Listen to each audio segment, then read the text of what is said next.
Rome.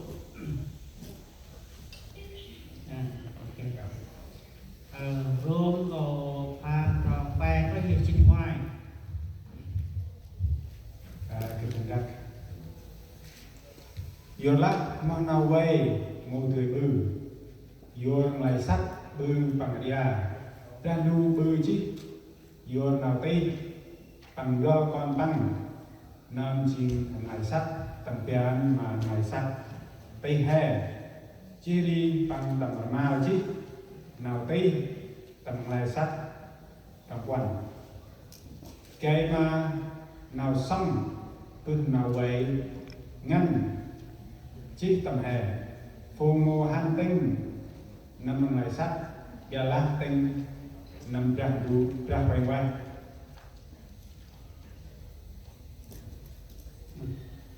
là jadi trong trăm yola buna mri tinh năm ngày sắt rong mà ba ngày sắt oi gà lá buna ri tầm ra quay quay rong mà đưa ra quay quay trong ra yola nào tinh ngày sắt chiên nào khét dạ lá nào tinh ra quay quay chiên nào đi chia đi nào đập bắn trong băng yola nào tinh nào ngày sắt chiên lăng đặt ra đủ yola bằng mô tôm nào vậy ra đủ chia đi mô lệ bằng tươi tôm và hàm cô đi phùng đi tinh năm nào ngày sắt mô tươi từ má mà ra đủ lại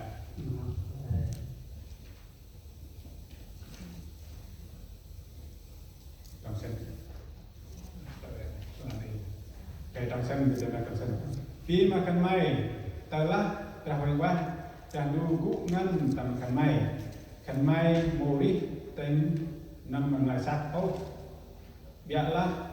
tên năm ra hoành quá bịa lá bú nơm mô kia ra hoành quá ra cây bằng mô chìm phùm ra cây tốt trong chiếc phố đi tờ lá ra cây cũ tầm khăn may sắc chân khét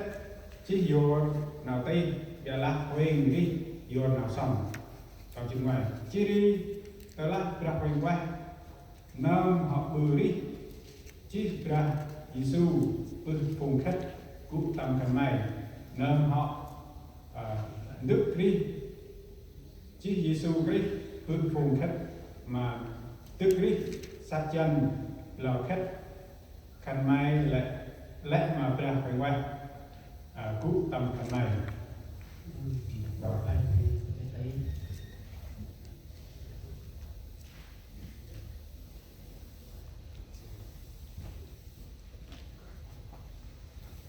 dan ano ha tidril harakan rong tam quay rong tam quay harat apa dan apa dia ba sampai năm nay rồi hay lo ra kan năm nay lo này lo Yola Bunamri Teng Nam Lai Sak Rong Bana Lai Sak Oi Yola Bunamri Teng Nam Ka Wa Rong Mandua Ka Wa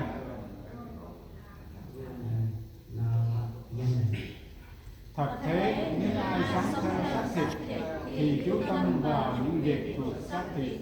còn những ai sống theo thánh linh thì chú tâm vào những việc thuộc thánh linh. For those who live according to the flesh set their mind on the things of the flesh, but those who live according to the Spirit, the thing of the Spirit. Amen. Thì ano hai cú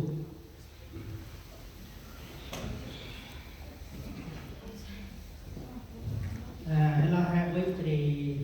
đàn này được mặt của tuần tuần 16 nay tâm rung sẽ rung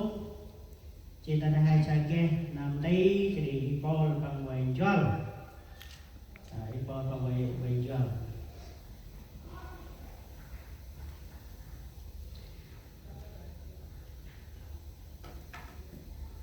Ipo pangjual tanto ka ngipah rom bự một làn rom thì này mà bự cả lai kan pang một bằng bra khăn bằng ri chỉ can hành tàu can hành tàu đây hai kết chế ông người hai hôm là nó ri họ kết bằng bra chỉ ấp lên nhiều bờ hả chỉ tầm cái bra này là kết chế chỉ để cho chi một lần đủ chỉ khăn bằng mà bờ kết nào chỉ lần đủ chỉ import bằng vàng chết support chỉ muốn tuyên là chết này là ăn bằng hành tây lăng bằng hành ấp bị bra bằng rô chỉ hút cho là hai cho là chỗ nằm bằng chỗ nào cho bằng da bằng một cái rồi bằng da jadi hai sa dia jin play tapi pol control pengkah chỉ ra luôn ya jadi hai quý tầm mà cứ ngoài là vô la món nào vậy một người bự vô la ngày sắc bằng bự da ngày sắc và thoát rồi răng tu bự chi vô nào tây bằng gió con bằng ngâm chỉ ngày sắc tầm bé là ngày sắc tây hè tầm bé là ngày sắc tây hè chỉ ri bằng tầm ma chứ nào tây tầm ngày sắc chỉ ri hai sao răng tu gió chỉ răng Yesus Christ vô nào tây hè Yesus khách ta chỉ là biar làm một cái tay gì số tay hai con của mình tỷ la con của mình muốn tôi làm vùng tròn làm vùng tròn vùng một tròn ta nằm gần đủ tay dưới đi nào tay này chính nào tay con của mình này chính là chú ngăn nó còn ai nó mơ tầm Jerusalem này cũng được tiền tiếp kèm mà reo nào tay ham tiền tiếp ăn mua tươi reo cũng nào tay con của mình cái nông làm ham gì sâu mơ tươi nào tên này chỉ là chú ngân đặc biệt từ một cái thờ đặc biệt là khả năng tao ta là cú nên khách cú nên này mà bự cú tư hành đấy bảo cú tư hành ta là hai khách cú nên cú mà tư hành cái này nào tên này chỉ là chú ngân như đi Giêsu khách chiến tầm ngoài sạc cái giá giờ nó hai cái này sắc chỉ đi hai cái này quá cụ tầm này khuyên hè chỉ mong bự ở nào chỉ đi dừng ra cả đủ trên mai sắc hay mong bự ở đưa này đầu ở trên mai sắc đưa này đầu ta là hai đi chỉ đi đánh đưa mai sắc mong bự chỉ làm hết control hai cái đưa mai sắc ăn đây đi vào nào ít nào còn ăn đây jadi lepra Yesus chỉ đi bằng lại cho ai hông hề bằng hông ăn hề khu tầm ngoài sạch đó và ăn hề khu nó bự tầm nào thì hề tầm đàn đu cặp ta là hề sọc tứa trong đàn đu cặp hề chừng hề nhưng mà hề ui hề năm chỉ bói áo phải bói áo rồi giờ là đàn đu tầm năm đàn đu và cặp hề tìm hề đường hề tao chuẩn mới đường hề jadi hai saja pada Allah home chỉ tên ngày sắc các ngày sắc thì tập bên là lại cần từ choai hôm hè hay sao cần từ quên đất này cần sâu này lại nông lọc béo hay là chỉ mà bừng và bàn cung bốc nó nạp phải hành ông và lại phải hành vào lọc mai và bàn cung bốc jadi Paul quanh các chỉ đi vùng tròn thì chỉ mà bừng là ăn hải rít thì tầm răng du chỉ tầm là mau chí tầm vài sản ta chỉ làm cả răng du họ sắm bơ chí mà hay mất đưa hôm nay ở rít chỉ tên vài sản mất đưa hôm nay ở rít chỉ nộp hay một cái nào răng du bởi hay cái nào răng du chỉ ăn hải rít hè chỉ mong bự nào mình hè nào bự ngoài hè ta là hàng cứ ngày quay nó bự chỉ này hay chỉ còn răng du ta là hai thứ ngoài nó từ ra xoài mệt vợ mông dưa phòng lâu mông dưa con sai mông dưa mua không respect chim hót bự đưa này mày sang chỉ đưa này đâu chỉ là đưa này lục một cái tạp bưng còn của đi tạp bưng được hay chỉ bằng control còn của đi ta là hai ấp trong đưa này hót bự trong đưa này chỉ hai một chỉ còn phải được dưới đây hai sai cha đi Paul bằng lòng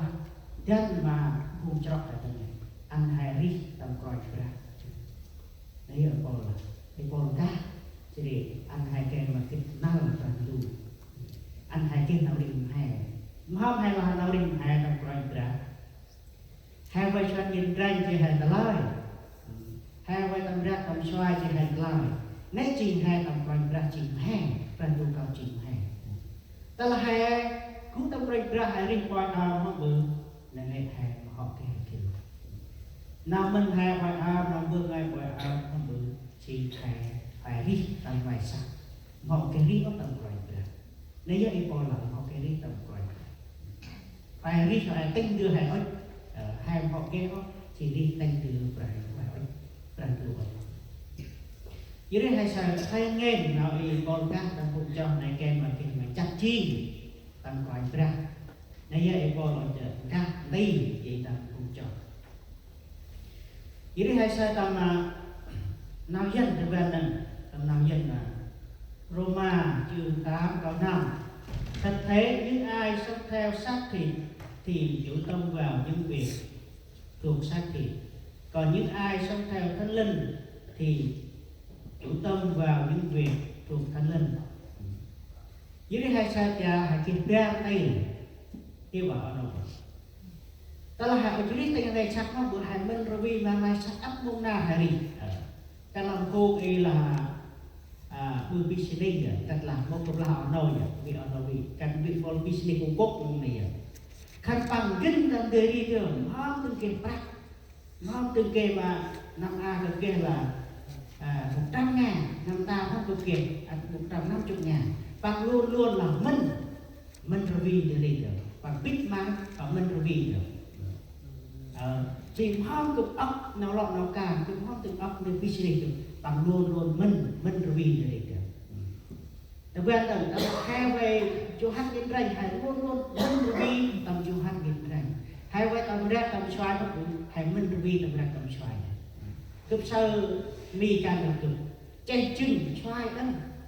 u quốc đấy xoay đó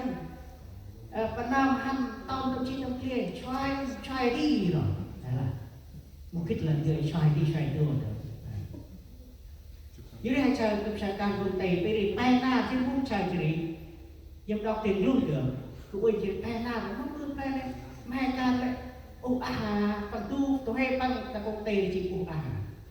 chỉ một bay na lúc lúc được không trời lấy cái hai trời đường hết chỉ nó mà bự